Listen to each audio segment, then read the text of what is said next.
Trophy winner Baker Mayfield with the #1 overall pick. Mayfield is expected to compete for the starting job with Tyrod Taylor, who the Browns acquired in a trade this offseason. Stephen A., should Cleveland start Mayfield right away? I don't think so. The reason I don't think so is because I'm of the mindset that, let him get his feet wet on the NFL level. It is the Browns. There's nowhere to go for it up when you go 0 for 16. There's no question. But everybody interest is percolating. Obviously, you've got folks in Cleveland that have been perpetually just miserable. And with good reason, I might add. They've got reason to hope now. They've got reason to be excited. And when you look at it from that perspective, don't ruin everything by putting him in there in week 1.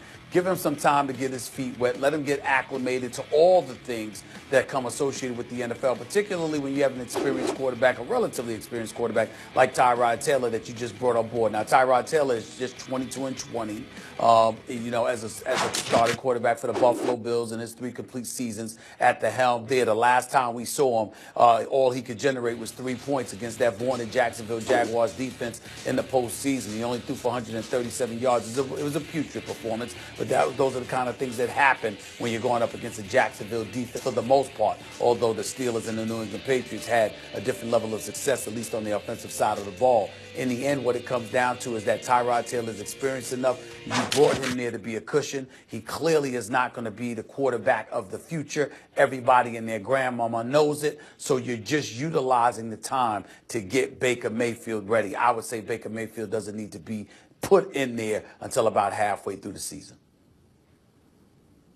Oh, halfway through the season, not sit out the whole first season holding the clipboard behind Tyrod Taylor, right? Not at all. Just have them. No, not at all. Just the first because, half. First half look, of the season. I thought all along Baker Mayfield is the guy. I thought he was the best quarterback in this draft.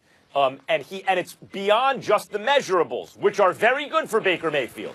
He's athletic. He can move around. He can pick you up some yards with his legs if the play breaks down, all that stuff. But he's also accurate. I understand. I keep saying Lincoln Riley had a lot to do with that. But if you listen to what Riley said about Baker Mayfield, you'll understand that Mayfield had a lot of responsibility in that air raid or whatever you want to call it offense because it was balanced with the running game. And if you listen to what Hugh Jackson says about Todd Haley and what Todd Haley says about the Browns offense, it's we're going to design an offense around our personnel. We're going to exploit the personnel best as possible. And Baker Mayfield, the thing I liked about him best, Stephen A., of all the quarterbacks in this draft, I just pictured, okay, it's week 1. You give this guy the ball. Is he ready or not? Is he a project? How is he in the locker room? Do his teammates want to play with him? Is he exciting the city and the fan base because he's making things happen? And every time I thought of it, I said, that's Baker Mayfield. Baker Mayfield's the kind of guy who will be ready week 1 to start doing things so long as the offense exploits what he can do well and puts him in a good position, which according to Hugh Jackson and Todd Haley, that's what they're going to do for the personnel. They got Jarvis Landry to go with Josh Gordon. They have some really good pieces there. And the problem with Tyrod Taylor is that he's just good enough at times.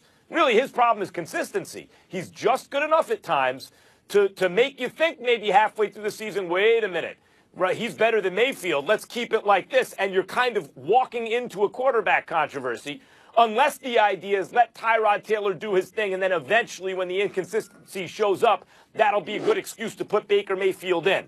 I just don't think you need any of that. I think Baker Mayfield, week 1, on a team that's willing to give him the offense and design it around him, is ready to hit the ground running, and I think that's what the Cleveland fan base wants to see, and I don't think that's at odds with winning long term. I think it helps you get everything going as soon as possible because this team is actually, when you look at the pieces, much closer to contending, I think, than people realize.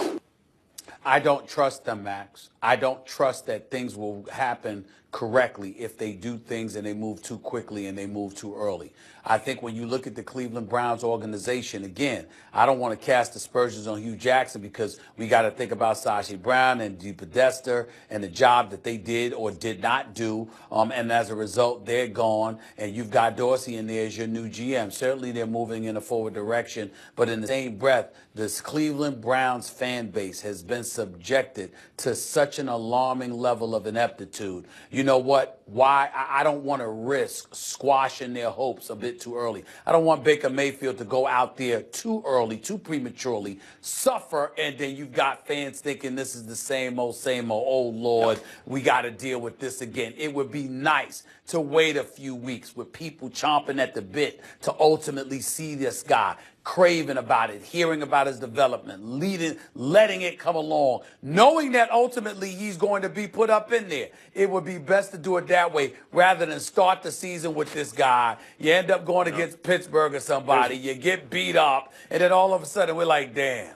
Here we go again. So early. Let them have, least let them have until Thanksgiving to enjoy life. Can we do that?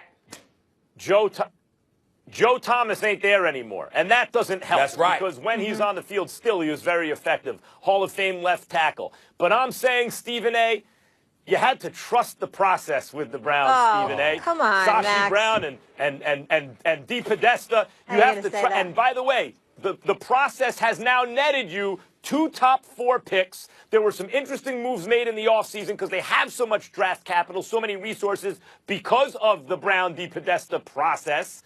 And now you got your quarterback. Let's go. Let's see what you got. Stephen A., do you have anything to say to that? Trust the process? Or you're just ignoring it? Not.